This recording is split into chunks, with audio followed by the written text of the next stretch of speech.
क्यों लड़कियों को अनअट्रैक्टिव लड़के पसंद आते हैं? वेल चलो एक काम करते हैं, लड़कियों से ही जाकर पूछ लेते हैं। How much would you rate looks and attraction out of 10 in a guy? 3. 7. I feel 8. I guess it's 3 of 10. I would just take a look like it's clean, it's good clothes, like that. 7. 8. 7. What do you find most attractive in a lover? His looks, his personality, his confidence, the way he treated you, or his intelligence?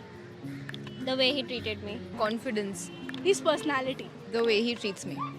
His personality. Personality. Yes. Okay, awesome. Intelligence and personality. Can I choose 2 options? Yes. Then it would be how he's treating me, his confidence, his personality. Oh, sorry, I'm just arranging like that. Yeah. So this is the point that we're trying to prove in the video as well, and that's exactly what happened. I cannot choose one. जरा इन images पर नजर डालना। ये pattern आपने भी notice किया होगा school, college या फिर वर्क प्लेस में कि एक कन्वेंशनली अट्रैक्टिव लड़की एक कन्वेंशनली अनअट्रैक्टिव लड़के के साथ हैप्पीली रिलेशनशिप में आ जाती है और शादी भी कर लेती है, जो कि एग्जैक्ट पैटर्न आपको मेल्स के साथ होते हुए एक्सट्रीमली कम देखने को मिलेगा। इनफैक्ट रिसर्च तो ये बताते हैं कि अगर एक अट्रैक्टिव लड़का है तो वो और स्ट्रॉन्ग प्रेफरेंस दिखाएगा एक अट्रैक्टिव गर्लफ्रेंड को ही डेट करने का, जबकि एक ब्यूटीफुल लड़की के लिए क्या लुक्स मैटर नहीं करते। बट फिर जरा ये देखना, बैंगलोर में जब क्वैक क्वैक नाम की एक ऑनलाइन डेटिंग कंपनी ने अपने यूजर्स में एक सर्वे लिया, तब उन्होंने देखा कि लड़कियों ने उनको दिए गए 100 लड़कों की प्रोफाइल्स में से सिर्फ 4 को ही राइट स्वाइप किया। बट वहीं पर लड़कों का आंकड़ा पता है आपको कितना था? 100 में से 35, 9 टाइम्स ज्यादा लड़कियों से। इनफैक्ट टिंडर, बम्बल और ओके क्यूपिड को भी ऐसे ही सिमिलर रिजल्ट्स मिले, जो कि ये बताता है कि ये प्रेफरेंस सिर्फ इंडिया में नहीं बल्कि यूनिवर्सल है। मतलब जब यूनिवर्सली लड़कियां 80 से 90% लड़कों को लुक्स वाइज अनअट्रैक्टिव मानती है, तो फिर क्यों रियल लाइफ में उनका जवाब 360 डिग्री पलट जाता है? आर्ग्यूएबली इतिहास के one of the greatest psychologist Sigmund Freud ने एक बार एक चीज कही थी कि सबसे बड़ा सवाल जिसका जवाब मैं आज तक अपने 30 इयर्स के करियर के बाद, अपने रिसर्च के बाद भी नहीं दे पाया हूं, वो ये है कि लड़कियों को आखिर चाहिए क्या? आखिर लड़कियां चाहती क्या है? क्या उन्हें खुद को भी पता है? एक और एक बहुत ही फेमस फिलोसोफर आर्थर शोपेनहावर ने भी अपना एक्सपीरियंस सामने रखते हुए ये कहा था कि लड़कियां चाइल्डिश और शॉर्ट साइटेड होती हैं और इसीलिए वो नर्सेज और टीचर्स जैसे रोल्स ज्यादा प्रेफर करती हैं। ऑस्कर वाइल्ड ने तो कहा था कि women are meant to be loved, not to be understood. Female psychology ने चाहे फिलोसोफर्स हो, साइकोलॉजिस्ट और हम लड़कों को इतना भी परेशान क्यों नहीं किया हो, लेकिन आज मॉडर्न न्यूरोसाइंस और एवोल्यूशनरी साइंसेस की वजह से हम फीमेल साइकोलॉजी को काफी हद तक डिकोड कर चुके हैं, इसके सीक्रेट्स और हैक्स को अनलॉक कर चुके हैं। एंड ट्रस्ट मी, लड़कियां वाकई में इतनी कॉम्प्लिकेटेड नहीं है जितना हम सोचते आए हैं। Can turn a bad boy into a good boy, no? Both in one. Turn a bad boy into a good boy when a good boy is already available. So there's fun in life. और इसीलिए अगर आप single हो, अपने crush को attract करना चाहते हो या फिर अपने पार्टनर के साथ एक अच्छी रिलेशनशिप बनाए रखना चाहते हो, डाइवोर्सेस और बर्बादी से दूर लॉन्ग सक्सेसफुल मैरिज के सीक्रेट्स को जानना चाहते हो, तो इस डिटेल्ड साइंटिफिक ब्रेकडाउन को एकदम अंत तक देखना, क्योंकि आपका अट्रैक्शन और रिलेशनशिप को देखने का नजरिया बदलने वाला है। एक्सट्रीमली लॉजिकल, साइंटिफिक और रैशनल हो जाएगा, क्योंकि कम ऑन, यही तो हम अपने चैनल के थ्रू करते हैं। साइंस हमारे लिए कोई सब्जेक्ट नहीं बल्कि रियलिटी को समझकर अपनी लाइफ को स्काई रॉकेट करने का एक जरिया है। So let's get right into it. आज से 1 करोड़ साल पहले जब पृथ्वी पर हम इंसानों के और चिंपैंजीज और गोरिल्लास के कॉमन पूर्वज घुमा करते थे, तब फीमेल एप्स के लिए एक सही लड़का चुनना इतना मुश्किल काम नहीं हुआ करता था। बस अपने ग्रुप में जो सबसे विशाल, एग्रेसिव और सोशली डोमिनेटिंग यानी हाई स्टेटस वाला मेल हो, वो फीमेल एप का दिल जीत लेता था। एकदम is the straight forward is the attraction is the. But फिर 20 से 50 लाख साल पहले जैसे जैसे हम इंसानों की होमो नस्ल का जन्म हुआ, हम इंसान बाइपीडल यानी कि 2 पैरों पर चलने लगे। अब इसी बदलाव के साथ, क्योंकि 2 पैरों पर चल पाने के लिए पेल्विक बोन को नैरो होना पड़ता है, और तभी इंसानी दिमाग भी तो साइज में बढ़ ही रहा था, तो फीमेल्स ने एक इंपॉर्टेंट एडेप्टेशन को विकसित कर लिया। बच्चों को उसका दिमाग पूरी तरह डेवलप होने से पहले ही जन्म दे देना, क्योंकि अगर पेट के अंदर ही सर बढ़ गया तो नैरो पेल्विस के चलते बर्थ दे पाना पॉसिबल ही नहीं हो पाएगा। और इसीलिए आज भी आप देखोगे एक चिंपैंजी या गोरिल्ला का न्यूबॉर्न बेबी इंसानी बच्चे से ज्यादा स्मार्ट और मैच्योर होता है। बट इसी न्यू एडेप्टेशन की वजह से फीमेल्स के मेट सिलेक्शन पर एक बड़ा बदलाव आया। इमेजिन करो आप एक ancient let's say homo erectus female हो। अब आपके लिए अगर एक बच्चे को पैदा करना है तो आपको सबसे पहले 9 महीनों तक बच्चे को कैरी करना है, जिसमें से 5 महीने तो आप एक्सट्रीमली वल्नरेबल और इमोबाइल हो जाओगे। उसके बाद भी बर्थ देने के बाद बच्चा तो अब भी प्रीमेच्योर है, दूसरे जानवरों की तरह नहीं कि कुछ ही घंटे में सीधा अपने पांव पर चलने लग जाए और लाइफ के लिए तैयार हो जाए। आपको सालों तक उसकी देखभाल करनी है और इसी दौरान आप एक्सट्रीमली वल्नरेबल हो। कोई भी जानवर आकर आपको और आपके बच्चे को डिनर बना सकता है। सर्वाइवल आपके लिए एक डेली कांस्टेंट बैटल है और इसीलिए सर्वाइवल और एवोल्यूशनरी प्रेशर्स की वजह से लड़कियों की साइकोलॉजी विकसित होने लगी। उन्हें अब बस कोई एग्रेसिव मुश्तंडा नहीं चाहिए था, बल्कि उन्हें एक intelligent, resourceful, courageous, socially apt और लॉयल मेल की तलाश होने लगी, जो उन्हें प्रोटेक्ट भी कर सके, रिसोर्सेस लाकर उन्हें सपोर्ट भी करे, कोऑपरेटिव सोशल नेटवर्क्स क्रिएट करे और सबसे वल्नरेबल समय में छोड़कर भाग न जाए। अब उस समय और भी एवोल्यूशनरी प्रेशर्स थे, जैसे 2.5 मिलियन ईयर्स पहले आइस एज के चलते जंगल्स ग्रासलैंड्स में तब्दील हो गए थे और इसीलिए सर्वाइव करने के लिए इंसानी ग्रुप्स और ज्यादा बड़े और कॉम्प्लिकेटेड हो रहे थे, जिसमें और ज्यादा इंपॉर्टेंट हो गया कि कोई गलत मेट ना सिलेक्ट कर लिया जाए और इसीलिए लड़कियों का मेट सिलेक्शन कॉम्प्लिकेटेड होने लग गया। यही साइकोलॉजिकल रिफाइनमेंट मेट सिलेक्शन का फीमेल्स में फिर आज से 10,000 साल पहले तक चलता रहा। फीमेल्स का ब्रेन लिटरली न्यूरोलॉजिकली इवॉल्व हुआ, जिसने फिर सोफिस्टिकेटेड और कॉम्प्लिकेटेड इमोशंस को जन्म दिया। अब ब्रेन स्ट्रक्चर्स और फीमेल अट्रैक्शन के बारे में हम आगे ही बात करेंगे, बट मेल्स की अगर बात करें तो ह्यूमन स्पीशीज में, क्योंकि फीमेल्स ही हमेशा से रिप्रोडक्शन की गेट कीपर्स रही है, तो मेल्स के लिए कंपटीशन और मुश्किल होता चला गया। अब मोस्ट ऑफ द साइंटिस्ट ये यूनानिमसली एग्री करते हैं कि स्ट्रिक्टली बायोलॉजी के पॉइंट ऑफ व्यू से एक फीमेल एग की वैल्यू एक मेल स्पर्म से ज्यादा होती है। इवन एग स्पर्म से बड़ा भी होता है। एक फीमेल सिर्फ लिमिटेड नंबर ऑफ एग्स लेकर ही जन्म लेती है, जो एज के साथ साथ कम होते जाते हैं, जबकि मेल स्पर्म्स अनलिमिटेड सप्लाई में अवेलेबल रहता है। और इसीलिए मेल्स ने भी ट्रिमेंडस मेट सिलेक्शन प्रेशर झेला और उनके ब्रेन स्ट्रक्चर्स और साइकोलॉजी भी विकसित होने लगी। मेल्स के लिए यह बहुत जरूरी हो गया यह निश्चित करना कि लड़की फर्टिल है और बच्चा पैदा करने की कैपेसिटी रखती है, तभी तो वो उस फीमेल के लिए दूसरे मेल्स के साथ कंपीट करेगा। यानी कि फीमेल फिट, यंग और हेल्दी होनी चाहिए, क्योंकि अल्टीमेटली फीमेल की बॉडी के अंदर ही तो बच्चा जन्म लेने वाला है। और इसीलिए मेल्स ने साइकोलॉजिकली ये टेंडेंसी डेवलप की कि उन्होंने फीमेल्स के फिजिकल अट्रैक्टिवनेस, यूथफुल फेस और वेस्ट हिप रेशियो और ब्रेस्ट को फिटनेस और चाइल्ड बेयरिंग कैपेसिटी के इंडिकेटर्स की तरह देखना शुरू कर दिया। यही प्रेफरेंस फिर आज तक हमारे साइकोलॉजी में रिफाइन होते हुए चलते आ रहा है और ये सब कुछ हमारे दिमाग के ऑपरेटिंग सिस्टम की तरह एकदम सबकॉन्शियस लेवल पर होता है और सेक्सुअल अट्रैक्शन का स्पार्क क्रिएट करता है। 800 मिलीसेकेंड्स, ये चुटकी भर सा समय लगता है आपके दिल को एक बार धड़कने के लिए, मगर किसी के चेहरे को देखकर अट्रैक्शन का एक इंपल्स फील करने के लिए सिर्फ 150 मिलीसेकेंड्स लगते हैं। यानी कि एक चेहरा हॉट है या फिर नहीं, हमारा दिमाग हमारे कॉन्शियस होने से भी पहले ही तय कर लेता है। पर लड़कों का और लड़कियों का दिमाग बिल्कुल ही अलग तरीके से काम करता है। इमेजिन करो एक लड़का और एक लड़की एक कैफे में बैठे हैं। लड़का एक अट्रैक्टिव लड़की को एंटर करते हुए देखता है और लड़की एक हैंडसम लड़के को अंदर आते हुए देखती है। दोनों के दिमाग में एग्जैक्टली क्या चल रहा है? Well, let's zoom into the male brain. 50 milliseconds में ही आंखों से देखे चेहरे की इंफॉर्मेशन दिमाग के दो इंपॉर्टेंट एरियाज विजुअल कॉर्टेक्स और फ्यूजिफॉर्म फेस एरिया FFA में जाएगी, जहां पर देखे गए चेहरे के स्ट्रक्चर, सिमेट्री और ब्यूटी को प्रोसेस किया जाएगा और तुरंत एक ओपिनियन बना लिया जाएगा कि एक चेहरा अट्रैक्टिव है या फिर नहीं।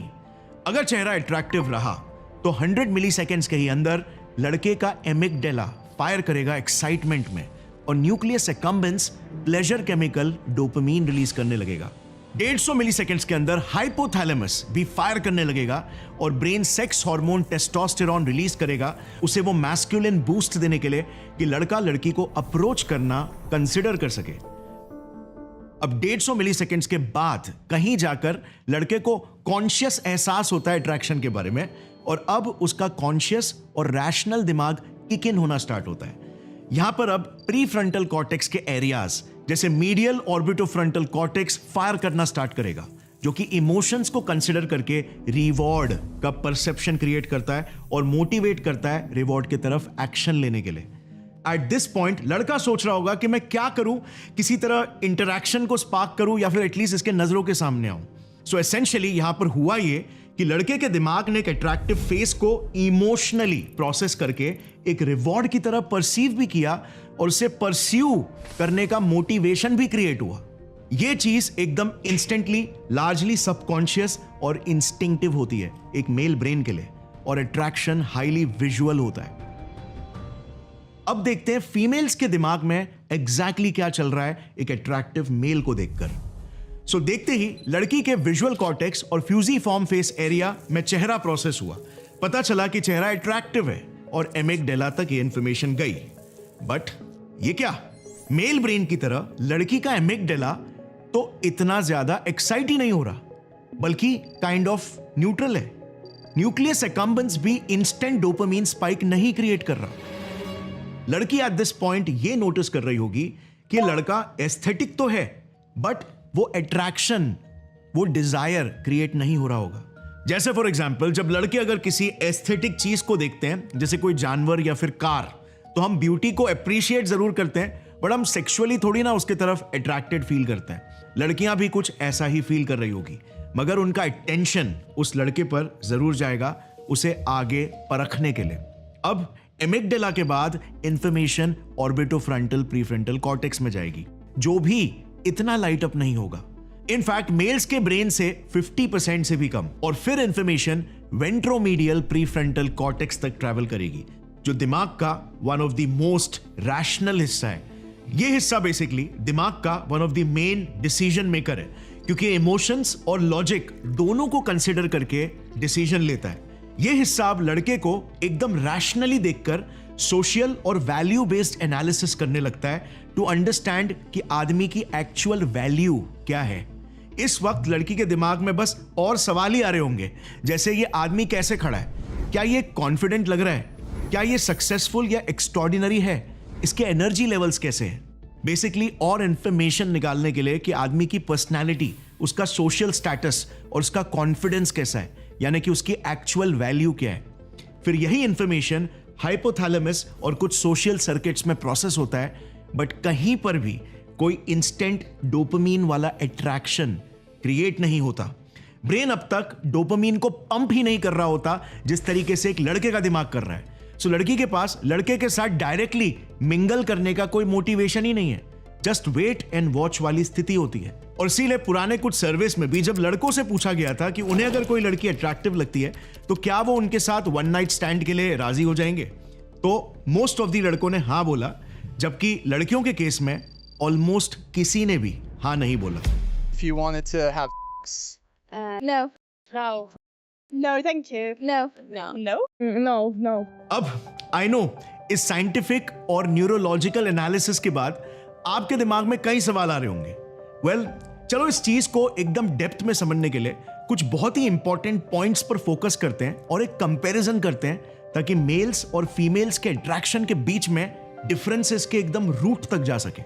नंबर 1, देखो सबसे पहले और प्रोबेबली सबसे इंपॉर्टेंट पॉइंट टू नोट है कि लड़कों के लिए अट्रैक्टिव फीमेल की तरफ का डिजायर डीप, इमोशनल, इंस्टिंक्टिव और प्रिमिटिव पार्ट्स में ज्यादा प्रोसेस होता है, जैसे एमिगडाला, न्यूक्लियस एक्कम्बेंस और हाइपोथैलेमस।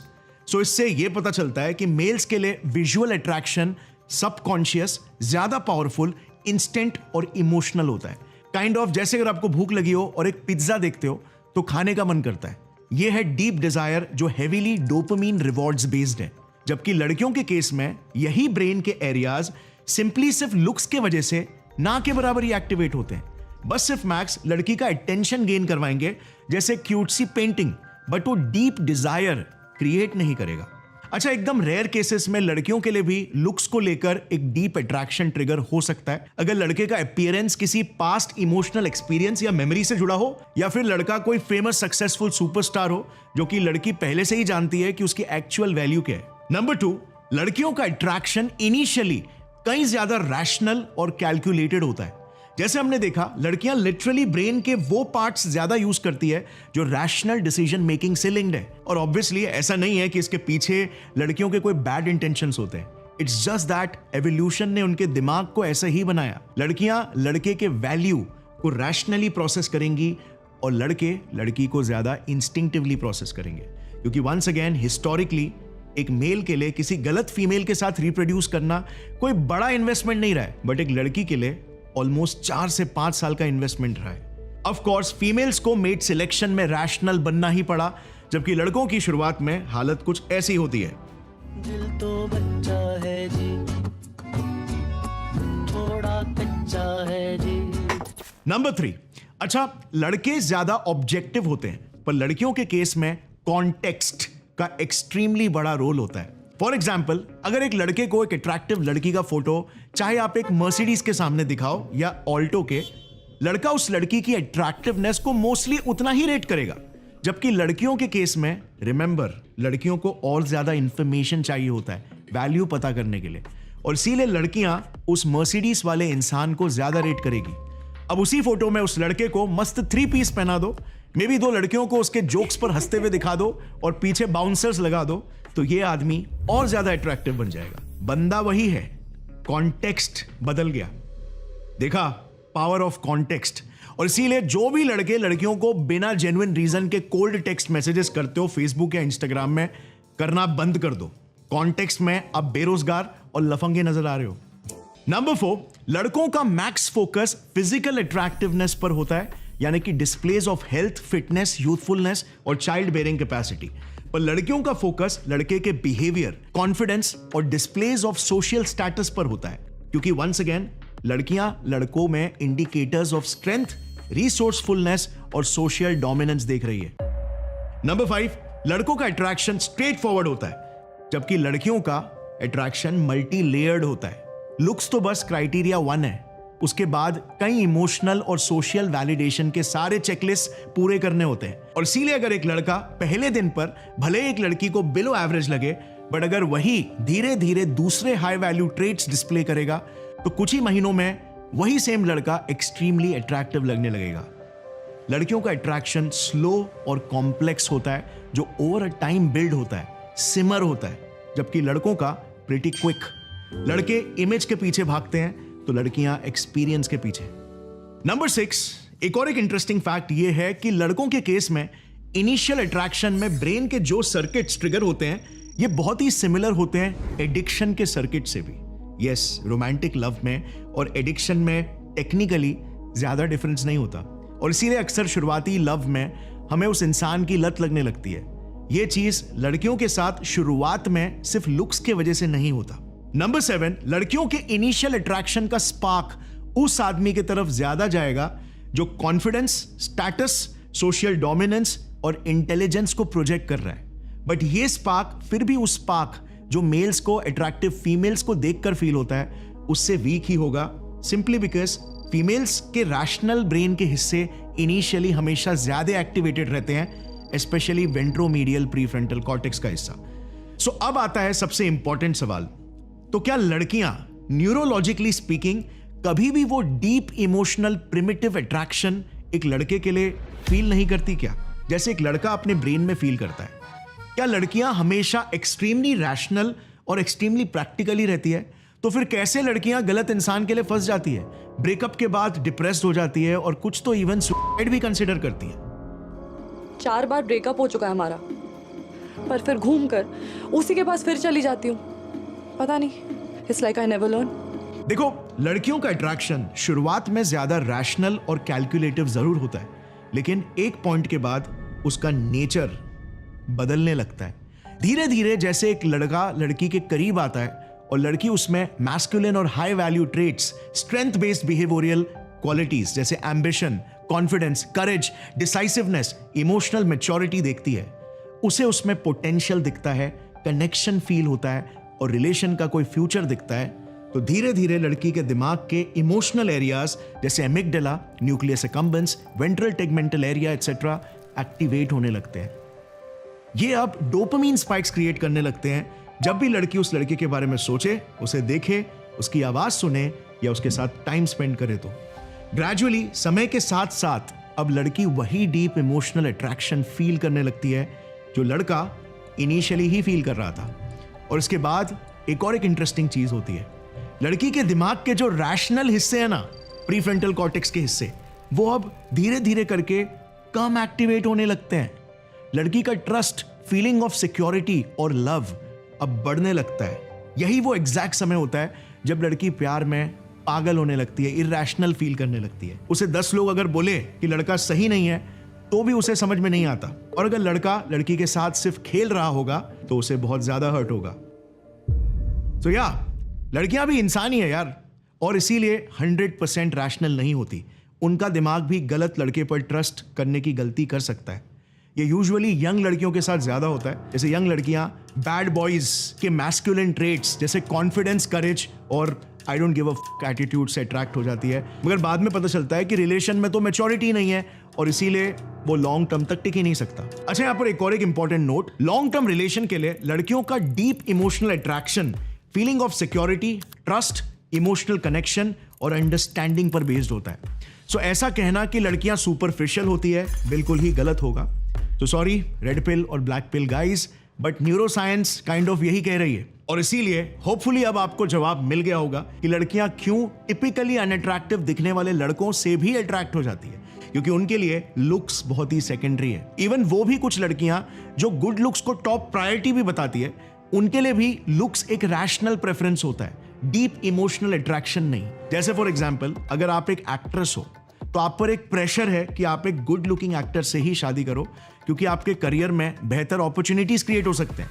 आप ऑफ स्क्रीन शूट से लेकर ऑन स्क्रीन शूट्स में भी बेहतर लगोगे। साथ में आपका सर्कल भी एक ही होगा, वही वैनिटी वाला सेलिब्रिटी सर्कल। ये एक रैशनल प्रेफरेंस है जो ब्रेन के रैशनल हिस्सों में प्रोसेस होगा।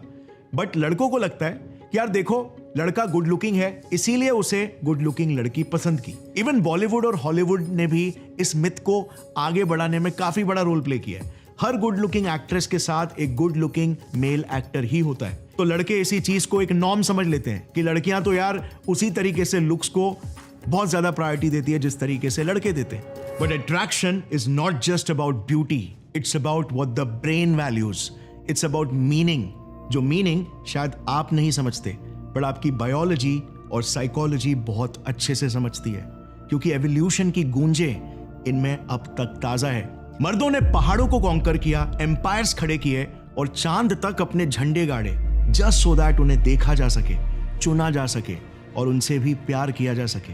यही है अट्रैक्शन, वो साइलेंट हिडन फोर्स जिसने इंसानों को कहां से कहां पहुंचा दिया। फीमेल अट्रैक्शन का फोर्स ग्रेविटी से भी ज्यादा पावरफुल रहा है, क्योंकि इसने मर्दों को गुफाओं से सितारों तक पहुंचा दिया। मगर जहां पर अट्रैक्शन एक इंस्टिंक्ट है, किसको कमिट करना है वो एक चॉइस है जो कि आपके हाथों में है।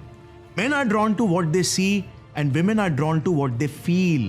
बट अंत में दोनों को सिर्फ एक ही चीज की तलाश है, कनेक्शन, जो बायोलॉजी और समय के भी पार जाता है और इस मीनिंगलेस जिंदगी को जीने लायक बनाता है। With that said, Gaurav Thakur signing off.